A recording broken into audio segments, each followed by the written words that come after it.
Chapter number 6 human resource of your geography last chapter.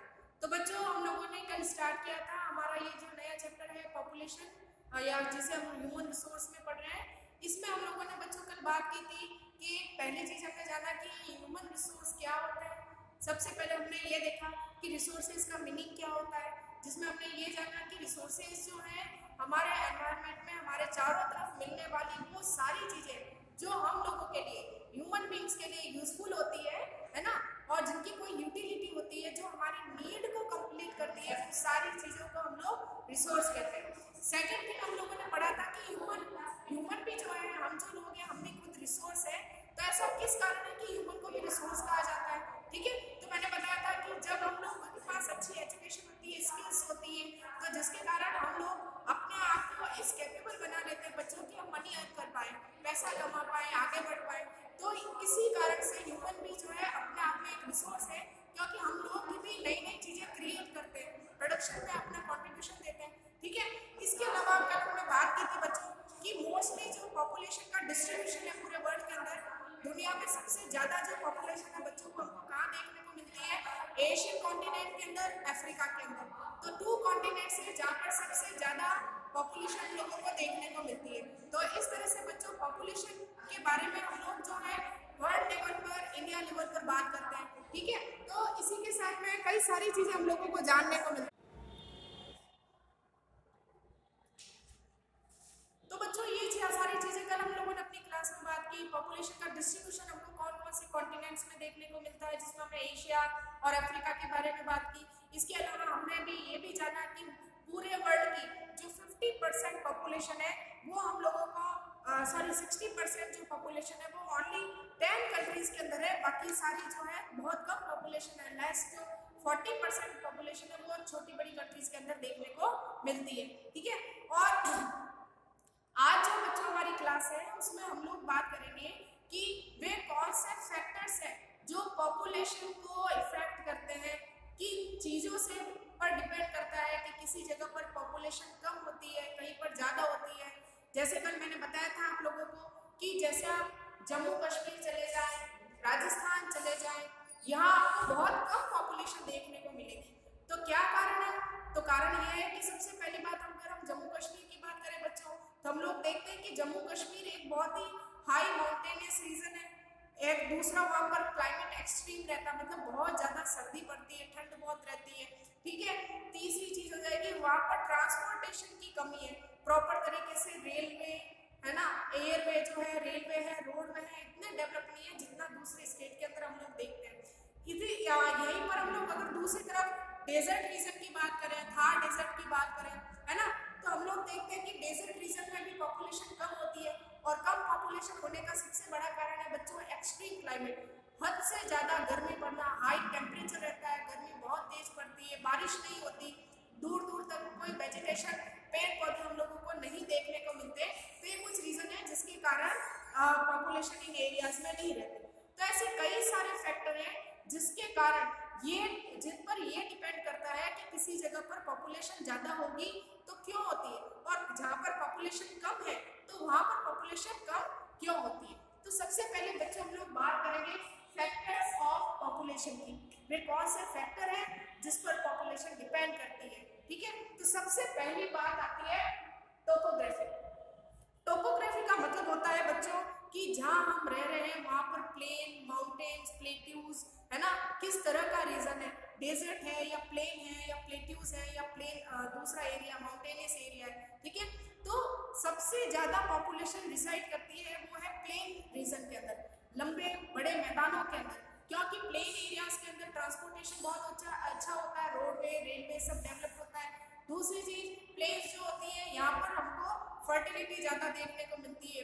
अगर हम India की बात करें तो बच्चों जो गंगा रिवर का जो प्लेन है, गंगा नदी के आसपास का जो प्लेन रीजन है, यहाँ पर वर्ल्ड की सबसे, ये जो एरिया वर्ल्ड का सबसे डेंसली पॉपुलेटेड एरिया माना जाता है।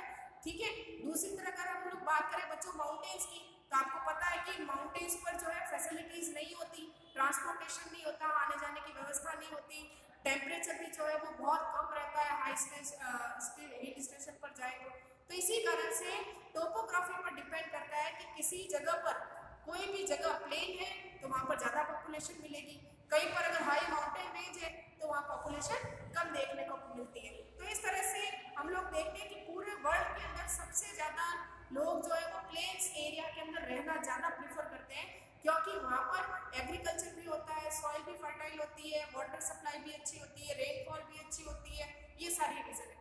ठीक है, दूसरा बच्चों आपके पॉइंट आता है क्लाइमेट। ठीक है, क्लाइमेट का मतलब किसी जगह का क्लाइमेट कैसा है, हॉट है, मॉडरेट है या कोल्ड है।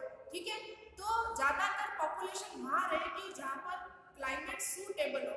ठीक है, अब सूटेबल क्लाइमेट का मतलब है ना तो एक्सट्रीम हॉट और ना एक्सट्रीम कोल्ड क्लाइमेट, ना तो हद से ज्यादा गर्मी होनी चाहिए और ना हद से ज्यादा ठंड होनी चाहिए। तो आप लोग देखिए कि जैसा भी मैंने बताया, हिमालय माउंटेन रेंज की तरह चले जाए, वहाँ पर ठंड जैसे जैसे ऊंचाई पर जाओगे ज्यादा ठंड है, इसीलिए लोगों की पॉपुलेशन वहाँ पर कम है। यहीं पर आप उत्तर प्रदेश की तरफ आ जाए, मध्य प्रदेश की तरफ आ जाए, तो बच्चों यहाँ पर लोग ज्यादा रहते हैं, क्योंकि यहाँ पर मॉडरेट क्लाइमेट है, ना बहुत ज्यादा ठंड पड़ती है और ना बहुत ज्यादा गर्मी पड़ती है। तो कहने का मतलब किसी भी जगह के क्लाइमेट के पर भी डिपेंड करता है कि वहाँ पर पॉपुलेशन कितनी होगी, पॉपुलेशन कैसी होगी। ठीक है, फिर तीसरा आता है बच्चों सॉइल। सॉइल का मतलब होता है मिट्टी। अब सिंपल सी बात है कि जहाँ जिन जिन जगहों पर सॉइल की फर्टिलिटी ज्यादा होगी, उपजाऊ मिट्टी होगी, वहाँ पर एग्रीकल्चर प्रोडक्शन भी अच्छा होगा, अच्छी खेती बाड़ी होगी। तो जहाँ पर सॉइल फर्टाइल होती है वहाँ पर ज्यादा से ज्यादा लोग रहना पसंद करते हैं। ठीक है, लेकिन जहाँ पर सॉइल के अंदर फर्टिलिटी नहीं होती, जहाँ पर मिट्टी के अंदर उपजाऊपन नहीं होता, जहाँ खेती बाड़ी करने लायक जमीन नहीं होती है, वहाँ पर लोग कम कह सकते हैं कि पॉपुलेटेड होते हैं, लोग कम रहते हैं। तो बच्चों सॉइल पर भी डिपेंड करता है कि किसी जगह की पॉपुलेशन वहाँ पर ज्यादा होगी या नहीं होगी। अगर सॉइल फर्टाइल है, एग्रीकल्चर प्रोडक्शन हो सकता है, तो वहाँ पर बिल्कुल ज्यादा से ज्यादा लोग रहना पसंद करते हैं। लेकिन अगर मिट्टी उपजाऊ नहीं है तो वहाँ पर लोग कम रहना पसंद करते हैं। ठीक है, अब आगे आते हैं हम लोग वाटर की तरफ। आपको तो पता ही है बच्चों कि वाटर हमारे लाइफ की सबसे बड़ी नीड है। वाटर के बिना लाइफ को हम लोग इमेजिन भी नहीं कर सकते। ठीक है, तो जहाँ पर हम लोग देखते हैं कि वर्ल्ड में सबसे पहली बार जहाँ जहाँ सिविलाइजेशन हुए, जहाँ जहाँ इंसान ने रहना सीखा, वो सारे एरियाज ऐसे थे जहाँ आसपास कोई ना कोई नदी, कोई न कोई पॉन्ड, कोई न कोई लेक जरूर थी। ठीक है, क्योंकि हमारी लाइफ जो है पूरी की पूरी वाटर के आसपास ही घूमती है। ठीक है, तो जहाँ पर वाटर सप्लाई अच्छी होगी, रेनफॉल होगी, है ना, तो वहाँ पर लोग ज्यादा रहना पसंद करते हैं, क्योंकि जहाँ पर पानी होगा वहाँ अपने आप ही एग्रीकल्चर होगा, वहाँ पर दूसरी फैसिलिटीज होगी, इंडस्ट्रीज होगी।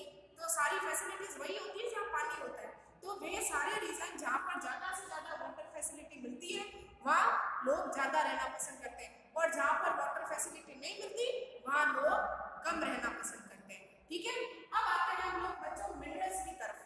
मिनरल्स का मतलब आपको पता ही है, माइनिंग के थ्रू जो अर्थ के इंटीरियर से जो चीजें, जो प्रॉपर्टीज हम लोग निकालते हैं उसी को मिनरल्स कहते हैं। जैसे आयरन है, जैसे सिल्वर है, गोल्ड है, बॉक्साइट है, मैग्नीशियम है, ये सारी चीजें जो हमको अर्थ के इंटीरियर से मिलती है वो मिनरल्स कहलाती है। ठीक है बच्चों, तो अगर आप देखें कि वे सारे रीजन में, सारी जगहें जहाँ पर मिनरल्स ज्यादा होते हैं वहाँ पर बड़ी बड़ी इंडस्ट्रीज लगती है, और जहाँ इंडस्ट्रीज होगी वहाँ पर खूब लेबर होगा, और जहाँ लेबर होगा वहाँ पर लोग ज्यादा से ज्यादा रहेंगे।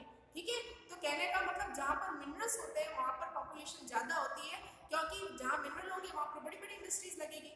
ठीक है, और जहाँ पर मिनरल्स नहीं होते वहाँ पर पॉपुलेशन जो है वो थोड़ी कम नजर आती है। ठीक है, तो जैसे आप देखिए बच्चों, वर्ल्ड की सबसे बड़ी जो डायमंड की जो माइन है ना, वो साउथ अफ्रीका के अंदर है। इसीलिए वो रीजन बहुत डेवलप्ड है, क्योंकि वहाँ पर बड़ी बड़ी डायमंड की माइंस है, और जहाँ डायमंड की माइंस होगी वहाँ पर लोगों को एम्प्लॉयमेंट मिलेगा, लोग वहाँ पर खानों में काम करेंगे, और जब माइंस में काम करेंगे तो इनकम होगी। ठीक है, फिर आता है बच्चों तीसरा फैक्टर, वो है सोशल, कल्चरल और इकोनॉमिक फैक्टर।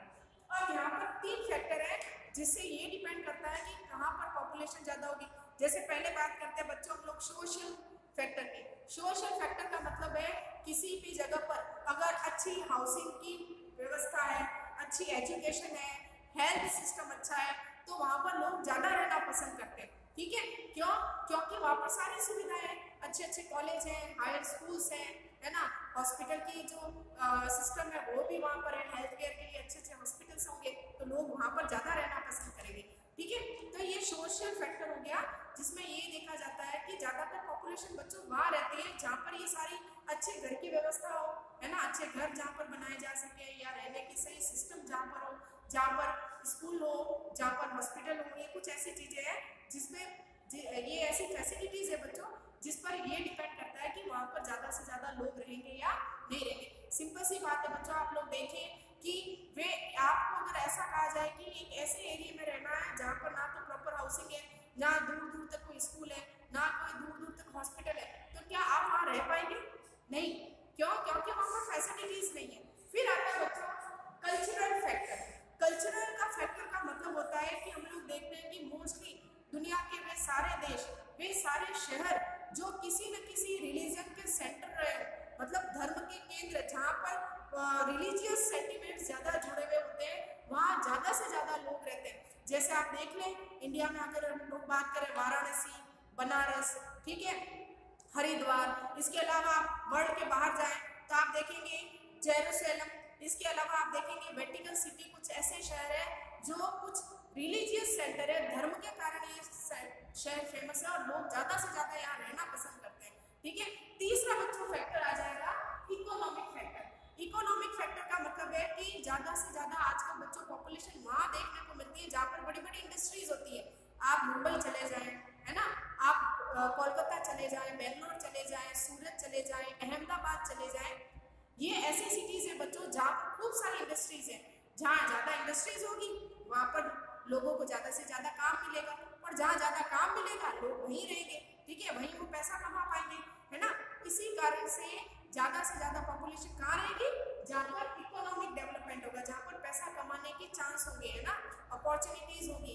ठीक है, ऐसे ही कुछ वर्ल्ड की फेमस सिटीज है बच्चों, जैसे ओसाका एक शहर है जापान का, जो दुनिया का सबसे बड़ा इंडस्ट्रियल सिटी माना जाता है। बहुत बड़ी बड़ी इंडस्ट्रीज वहाँ पर है, हजारों लाखों करोड़ों लोग वहाँ पर काम करते हैं। ठीक है, इसी के अलावा देखिए मुंबई इंडिया के अंदर सबसे बड़ी इंडस्ट्रियल सिटी मानी जाती है, जहाँ पर सबसे ज़्यादा लोग एक ही जगह सेंट्रलाइज होकर रहते हैं। ठीक है, क्योंकि वहाँ पर अपॉर्चुनिटी है, वहाँ पर काम करने के मौके हैं लोगों के पास। ठीक है, तो बच्चों ये कुछ फैक्टर्स हैं जिनके ऊपर डिपेंड करता है कि किसी जगह पर पॉपुलेशन ज़्यादा होगी या किसी जगह पर पॉपुलेशन कम होगी। तो जहाँ पर ये सारी चीज़ें अच्छी है वहाँ लोग ज़्यादा रहना पसंद करते हैं, लेकिन जहाँ पर ये सारी फैसिलिटीज नहीं है, ये सारे फैक्टर मौजूद नहीं है, वहाँ पर कोई रहना नहीं चाहता। ठीक है, अब हम बात करेंगे बच्चों पॉपुलेशन चेंज। तो पहली बात तो ये कि ये पॉपुलेशन चेंज क्या होता है ना। तो पॉपुलेशन चेंज का मतलब होता है चेंज इन नंबर,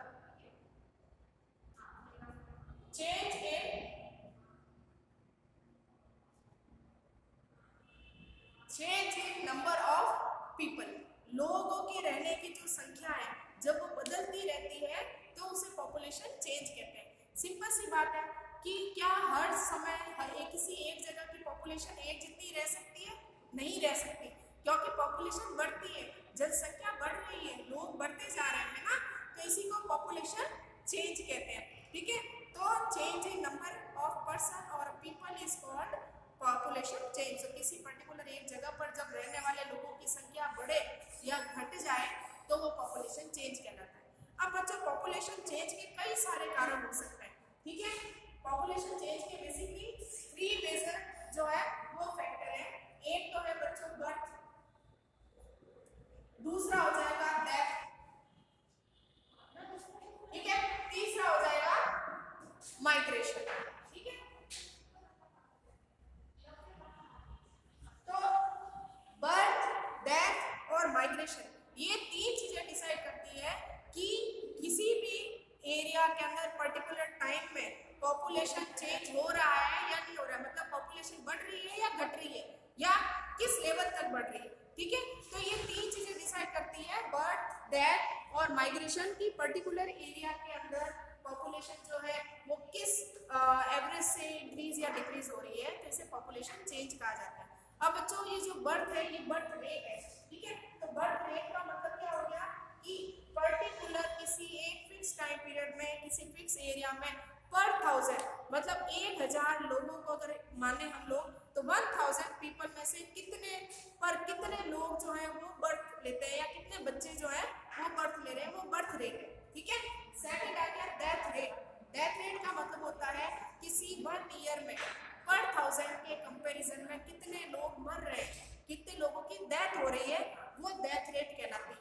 ठीक है, और ये जो बच्चों माइग्रेशन है, तो माइग्रेशन का मतलब होता है एक जगह से दूसरी जगह पर शिफ्ट हो जाना, एक जगह छोड़कर दूसरी जगह चले जाना, क्या कहलाता है बच्चों, ये कहलाता है माइग्रेशन। ठीक है, अब बच्चों ये जो माइग्रेशन है, माइग्रेशन 2 तरह का होता है। ठीक है, एक होता है माइग्रेशन 2 टाइप का होता है, एक होता है इमिग्रेंट,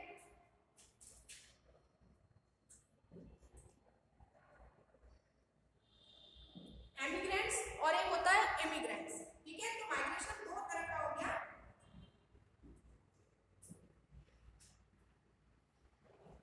ठीक है, वापस देखें माइग्रेशन 2 टाइप का, इमिग्रेंट और एमिग्रेंट। अब इमिग्रेंट और एमिग्रेंट क्या होता है बच्चों, तो देखें इमिग्रेंट का मतलब है when a person enter a new country. ठीक है, हम लोग इसकी बात कर रहे हैं। इमिग्रेंट का मतलब क्या होता है, जब कोई पर्सन किसी एक देश को छोड़कर दूसरे देश में आता है तो वो इमिग्रेंट माइग्रेशन कहलाता है। ठीक है, एमिग्रेंट कहलाता है। फिर आ गया इमिग्रेंट माइग्रेशन, तो बच्चों जब कोई एक पर्सन एक कंट्री के अंदर है, एक जगह छोड़कर दूसरी जगह चला जाता है। जैसे देखिए इमिग्रेंट का एग्जांपल देखिए बच्चों, मान लीजिए एक इंसान या उसकी फैमिली जो है राजस्थान में रह रही है। ठीक है, या राजस्थान छोड़कर अगर मध्य प्रदेश चले गए, ठीक है, तो राजस्थान भी इंडिया में ही है, मध्य प्रदेश भी इंडिया में ही है। तो आप इमेजिन कर सकते हैं कि कोई एक इंसान या अगर कुछ लोग या जो टोटल पॉपुलेशन है उसमें से कुछ लोग अगर एक जगह से दूसरी जगह पर शिफ्ट हो जाए उसी कंट्री में, ठीक है, तो ये तो हो गया इमिग्रेंट पॉपुलेशन। ठीक है, और दूसरा है एमिग्रेंट। एमिग्रेंट का मतलब हो गया एक कंट्री छोड़कर दूसरी कंट्री में चले जाना। तो 2 तरह के माइग्रेशन होते हैं जिसके कारण जनसंख्या या पॉपुलेशन बढ़ती है या फिर घट जाती है। बच्चों ये जो एमिग्रेंट माइग्रेशन है, इसके कारण किसी कंट्री की पॉपुलेशन कभी चेंज नहीं होती। क्यों चेंज नहीं होती है, क्योंकि वो उसी कंट्री में रह रहा है, बस उसने अपनी सिटी अपना स्टेट चेंज किया है। लेकिन मान लीजिए बच्चों अगर एक पर्सन एक कंट्री छोड़कर दूसरी कंट्री में चला जाता है तो इससे दोनों ही कंट्री की जो पॉपुलेशन है, एक कंट्री की बढ़ेगी और दूसरी की पॉपुलेशन घट जाएगी। तो इस तरह से ये बच्चों जो है पॉपुलेशन चेंज कहलाता है। आपको याद रखना है कि पॉपुलेशन चेंज के 3 फैक्टर है जिसके कारण पॉपुलेशन बढ़ती है या घटती है। पहला है बर्थ रेट, दूसरा है डेथ रेट और तीसरा होता है माइग्रेशन। बर्थ रेट का मतलब अगर किसी देश के अंदर, किसी कंट्री के अंदर बच्चे जो जन्म ले रहे हैं, जन्म लेने वाले बच्चों की संख्या बहुत ज्यादा है ना, 1 ईयर में अगर पर 1000 की अगर हम कंपेयर करें तो वो बर्थ रेट कहलाएगी, मतलब जनसंख्या बढ़ रही है। ठीक है, दूसरी तरफ अगर 1 ईयर में पर 1000 के कंपैरिजन में अगर मरने वालों की संख्या बढ़ रही है तो इसका मतलब पॉपुलेशन चेंज डिक्रीज हो रहा है, डिक्लाइन की तरफ जा रहा है। और अगर पर 1000 डेथ रेशियो जो है वो घट रहा है, इसका मतलब पॉपुलेशन बढ़ेगी क्योंकि लोगों के मरने की संख्या कम है। माइग्रेशन में अगर एक ही कंट्री के अंदर माइग्रेशन हो रहा है, ठीक है, तो देश की कंट्री की जनसंख्या पर कोई असर नहीं पड़ेगा। लेकिन अगर एक कंट्री से दूसरी कंट्री में लोग जा रहे हैं तो इसका मतलब एक कंट्री की पॉपुलेशन कम होगी और दूसरे की पॉपुलेशन बढ़ जाएगी। तो बच्चों ये था आपका चैप्टर नंबर 6 और इसी के साथ में क्लास 8 की ज्योग्राफी पूरी हो जाती है कंप्लीट। ठीक है, तो आगे हम लोग कल जो है अपने नेक्स्ट क्लास में हिस्ट्री का कोई सब्जेक्ट टॉपिक लेंगे, चैप्टर लेंगे और उसी के साथ में कंटिन्यू करेंगे। तो आज के लिए इतना ही, कल फिर मिलते हैं।